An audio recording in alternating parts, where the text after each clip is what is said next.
Sem exagero nenhum, aparentemente a turma do STF, aquela turminha mais ditatorial, está completamente apavorada. Eles acabaram de fazer uma ameaça ao Congresso que só mostra que eles chegaram no último grau de medo, de temor e que entendem que estão começando a perder essa batalha. Mas eu vou te explicar primeiro, antes de você entender qual é essa ameaça, o STF tem várias ferramentas que eles usam para coagir e intimidar os deputados e senadores.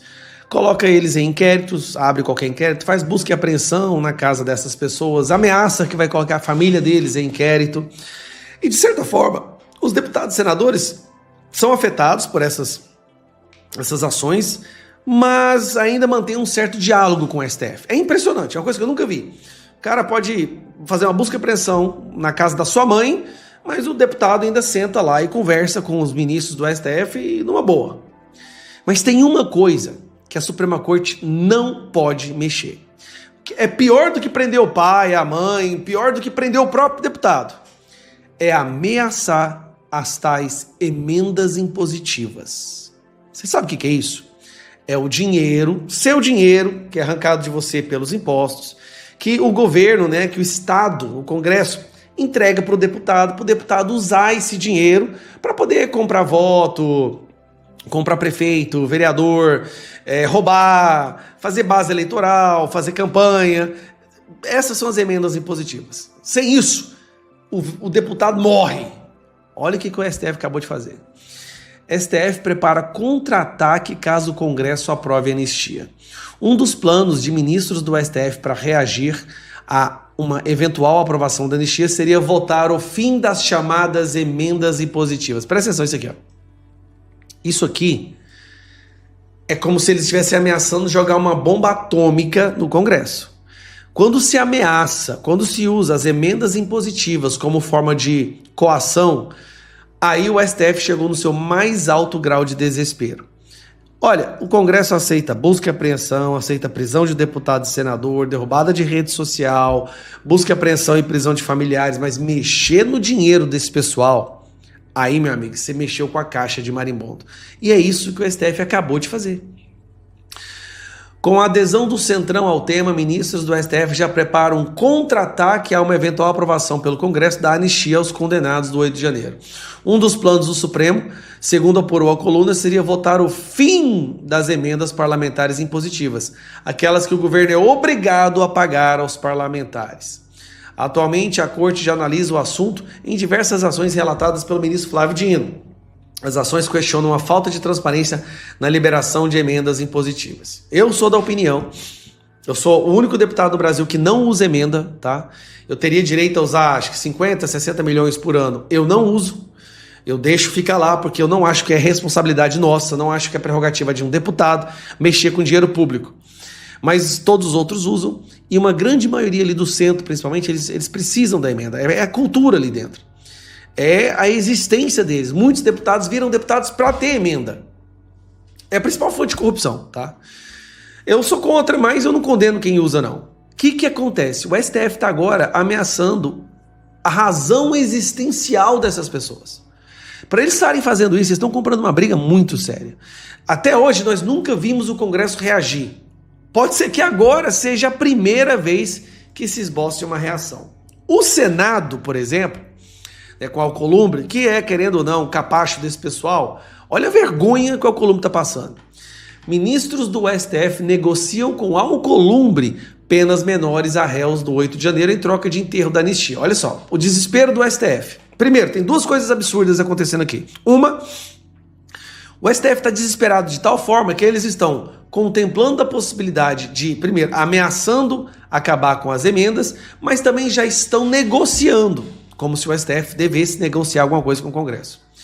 Com o Alcolumbre, olha que vergonha, o presidente do Congresso e do Senado, Alcolumbre, tem que sentar e negociar com o STF pautas votadas pelos representantes eleitos. O STF tá tipo assim, ó, se for pro Bolsonaro a gente vai ter problema, mas a anistia para esses aqui eles deixam. Não, é a anistia total, geral e restrita para todos. Não é diminuição de pena para fazer com que essas pessoas que estão ainda fugidas lá na Argentina, nos Estados Unidos, no Paraguai, sejam presas. Ou as pessoas que foram presas recentemente continuam presas. Não é anistia para destruir a vida dessas pessoas com multas absurdas, ter que usar tornozeleira pro resto da vida e não conseguir emprego. Isso não é anistia. A anistia é o fato total, geral e restrita, completa. E é só essa anistia que a gente vai aceitar. Qual é o plano? Se a gente consegue aprovar a anistia total, geral e restrita, com a maioria na Câmara, e aí a gente, obviamente, com a movimentação popular, se a gente consegue aprovar ela no Senado, o STF vai ficar numa situação muito ruim.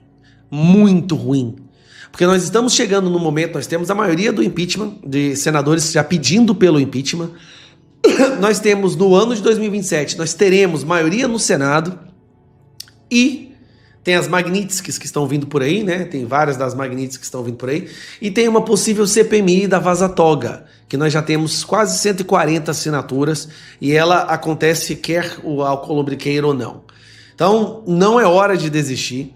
Para o STF ter feito isso aqui, eles estão no último grau de desespero, porque eles acabaram de fazer uma ameaça à razão existencial de deputados e senadores. Então eu estou muito empolgado, porque é a primeira vez que a gente está vendo assim um recuo, né, uma ação pelo medo. Fez um discurso político de narrativa, poderia estar, que é a repetição do que ele faz durante muito tempo, a gente comentou isso aqui no programa, durante 5 horas. O ministro Fux realmente foi na letra da lei, foi nas condutas. Agora, eu reparei também que uma das coisas que o ministro Fux chamou a atenção e para a qual eu nunca havia me atentado e vi pouca gente comentar sobre isso, é que eles fazem acusações de conduta do presidente Bolsonaro que teriam começado, se eu não me engano, desde 2021 e enquadram e julgam essas condutas de acordo com uma nova lei que foi aprovada em 2022. E eu falei, pô, nunca tinha parado para pensar nisso, né? Porque a mudança da Lei de Segurança Nacional acontece em 2022, mas eles julgam as condutas do presidente Bolsonaro, de toda essa suposta organização criminosa, anteriores, em 2021. Eu nunca tinha, de novo, não sou doutor, mas eu nunca tinha visto a lei retroagir para julgar condutas anteriores. Paulo, isso é um negócio que você aprende muito tarde na faculdade de Direito. Acho que você aprende logo no segundo período, na primeira aula de Direito Penal. O princípio corolário do direito penal, não só brasileiro, mas ocidental, de forma geral, é igual nos Estados Unidos, na França, no Reino Unido, é o princípio da legalidade. O princípio da legalidade no direito penal diz que não há crime sem prévia previsão legal, ou seja, tem de haver uma lei definindo a conduta, tipificando, e não há pena sem prévia cominação legal. Ou seja, não basta que exista a lei, há de existir, ao tempo do cometimento do ato delituoso, uma pena aplicada àquela conduta.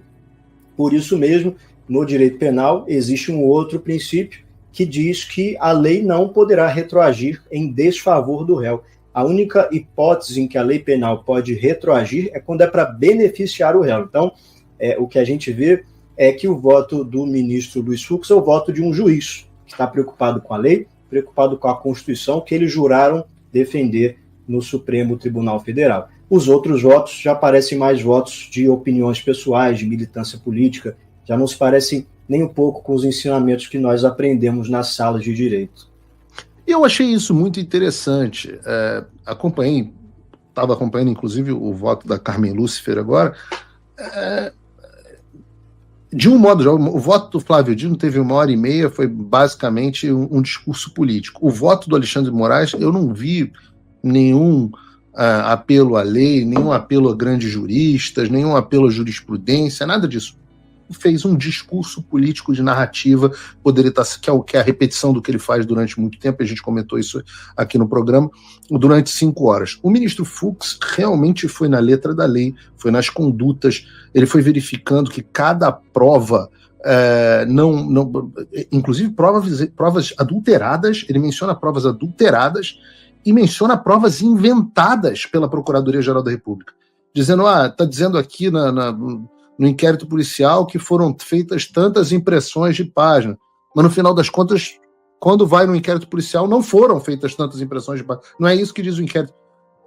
É uma diferença muito grande entre política, e não importa o que você pensa, não importa o lado que você esteja, mas, sem dúvida nenhuma, alguém que assiste olha a diferença entre um discurso político, que é a minha esfera, né, para um voto jurídico, que é mais a sua esfera, a esfera da doutora, e por aí vai.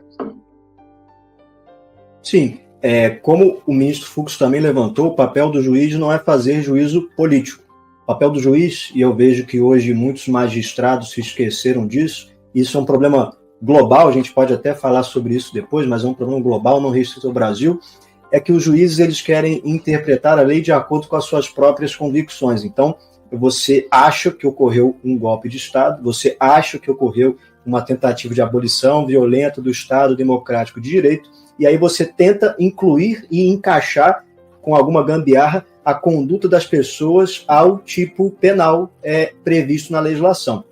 Agora, o papel do juiz não é esse, o papel do juiz é ler a lei e aplicar a lei. Na doutrina americana, o máximo que você pode fazer, na doutrina do originalismo, é buscar qual era o intento original daquela legislação. Nunca, jamais, em nenhuma circunstância, deve um juiz colocar as suas convicções pessoais, os seus achismos na legislação, porque assim o tribunal se torna um tribunal político e não uma corte constitucional. Inclusive, o ministro Fux abriu o voto dele falando sobre isso, né? O Supremo não pode ser uma corte política, há de ser uma corte constitucional.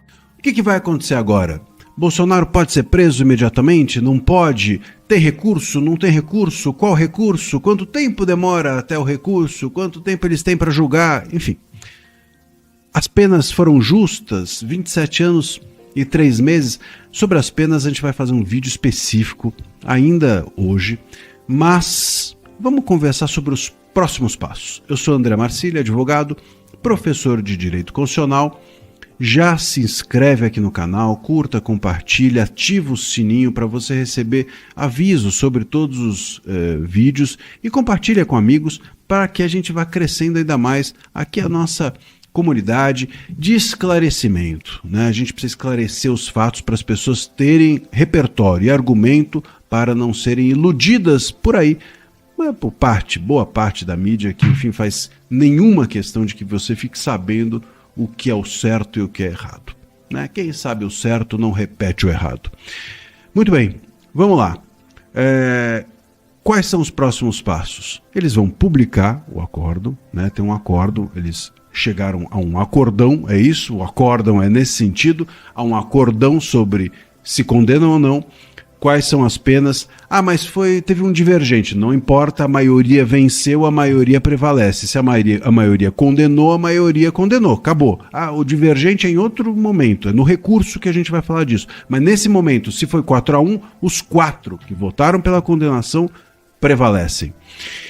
E aí é que tá. Condenaram a 27 anos e 3 meses o Bolsonaro. A condenação está feita, ele está condenado pela primeira turma. Vem disso um acórdão, ou seja, um texto, um voto, que é um resumão de tudo o que todos eles pensaram. Isso vai ser publicado. Uma vez publicado, abre-se prazo para o que a gente chama de embargos de declaração, que é quando as partes, as defesas, podem pedir ao juiz, ao mesmo juiz, ao relator, que esclareça os fatos que estão no texto do voto, no texto do acórdão. Se está confuso, se tem dúvida, se tem lacuna, ele vai lá, esclarece e depois disso abre-se novamente outro prazo, e aí é o prazo para os embargos infringentes, que muita gente tem falado, e muita gente tem falado besteira sobre embargos infringentes. E os embargos infringentes, muita gente tem dito assim, não, mas só é possível se tiver duas divergências. Só é possível se 2 juízes discordarem. Não é por aí. Veja só, embora tenha julgados do STF nesse sentido, dizendo que 2 divergências é que precisam existir para os embargos infringentes serem cabíveis, isso não é significativo. O que importa não é que tem 2 ou 3 ou 4 divergências, mas sim que as divergências sejam consistentes. É isso que fala a lei. Mas tem um julgado, não importa o julgado. É isso que fala a lei. A gente ou vai pela lei ou não tem mais regra nenhuma. Ou a gente fica aqui, então, viajando. Vamos pela lei. E a lei diz que a divergência tem que ser consistente. Veja só, se você tem 3 divergências completamente supérfluas, elas valem? Não, elas não valem. Mas se tem uma divergência profunda, essa divergência vale. E a divergência do Fux foi profunda.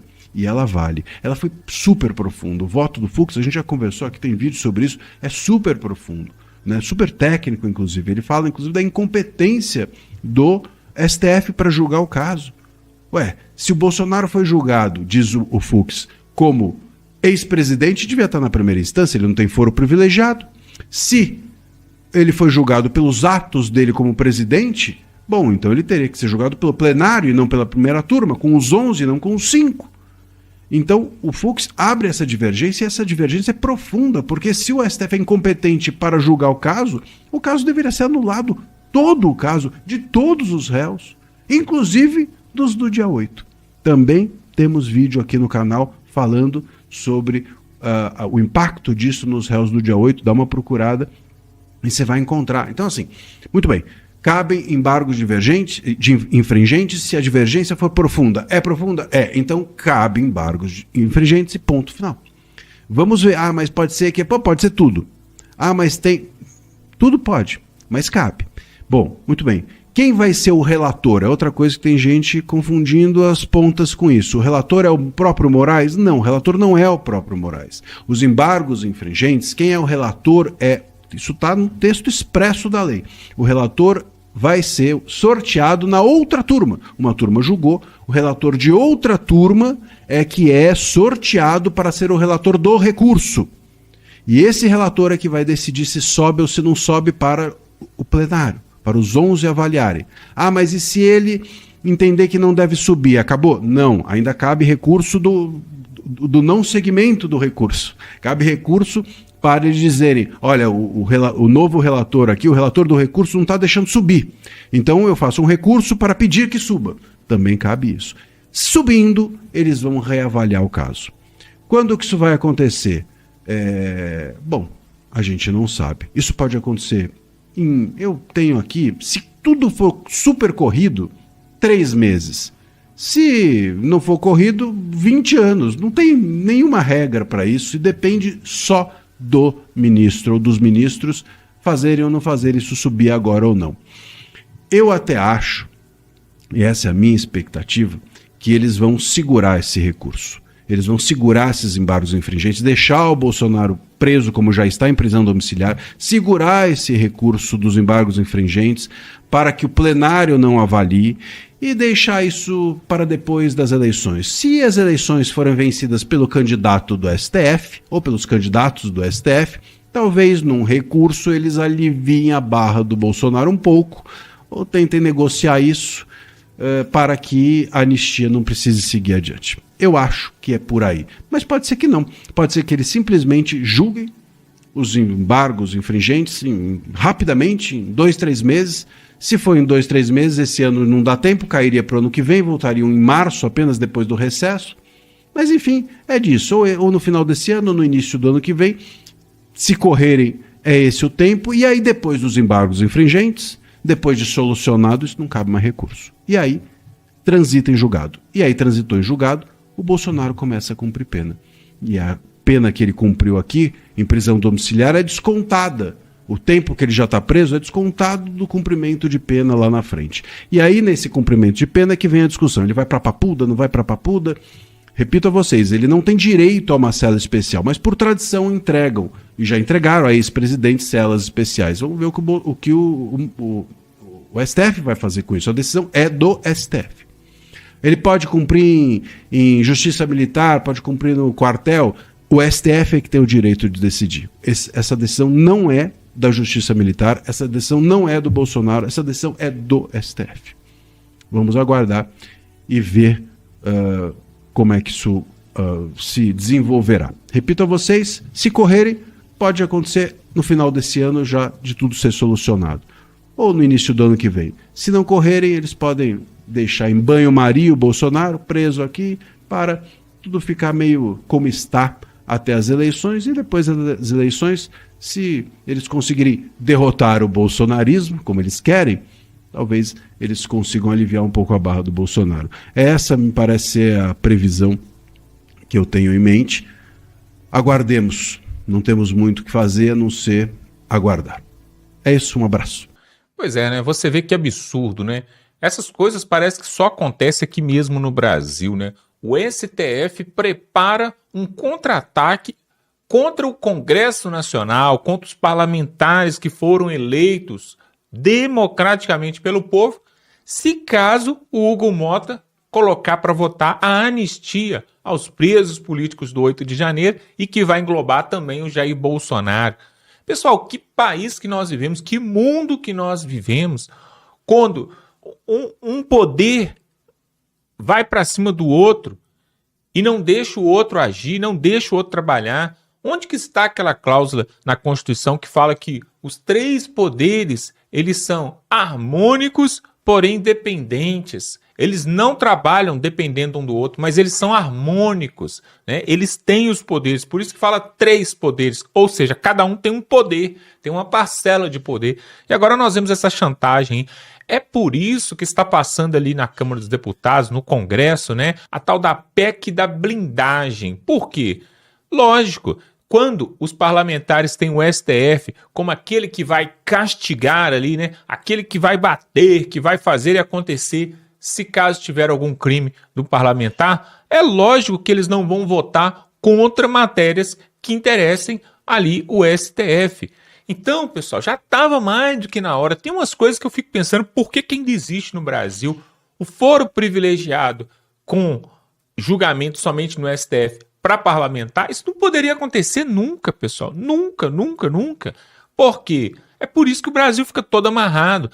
Agora, essa questão da anistia, o Hugo Mota já falou, não, vai passar e pronto, inclusive já foi aprovado em caráter de urgência, nós temos essa boa notícia para trazer aqui, e aí não adianta, o Lula pode espernear, os ministros podem espernear, mas não tem jeito, os parlamentares de direita e o Brasil só vai dar sossego ali para o Hugo Mota quando ele colocar esse pedido de anistia para ser pautado. Agora, eu quero deixar bem claro uma coisa, pessoal, agora vocês podem achar assim, então agora tá tudo certo, já vencemos, né? Então vai passar ali, o Bolsonaro vai estar ali, vai concorrer em 2026 e volta Bolsonaro.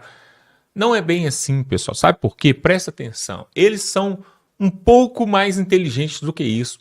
É lógico que eles vão querer passar um projeto ali na Câmara dos Deputados e depois vai para o Senado. E o Senado vai tentar corrigir o texto para depois voltar para a Câmara.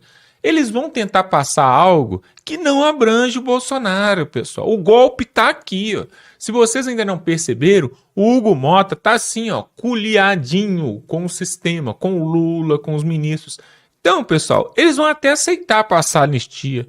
E aí passa a anistia, aí vai ficar aquele lenga-lenga.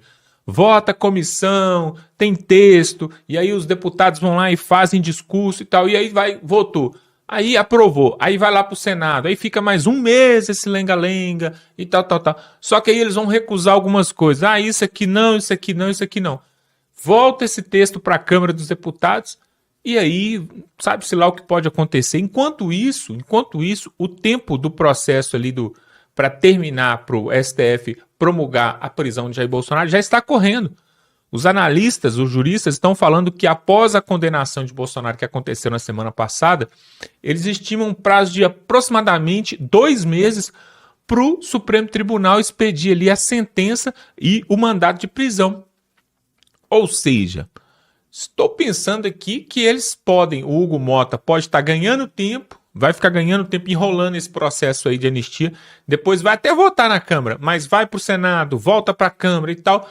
E o Lula já falou que se for para a mesa dele, para ele poder assinar, ele não vai assinar, vai voltar para o Congresso, ou seja, vai ser um lenga-lenga danado.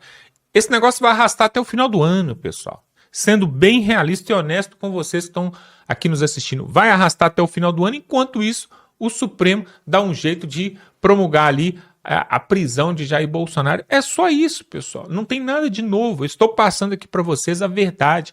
E é por isso que nós precisamos, pessoal, nós precisamos, de toda forma, fazer pressão nos deputados a qual você votou. Uma das formas de fazer pressão, por exemplo, é você se inscrevendo aqui nesse canal, pegando o link desse vídeo, mandando no grupo do WhatsApp, no grupo da família. Vamos espalhar para todo mundo. Sabe por quê? Porque eles precisam entender que o povo acordou, que o povo não é mais aquele povo trouxa lá de trás que acreditou que o Lula poderia trazer picanha, ou então lá atrás que o Lula falou que ia tirar o povo da pobreza.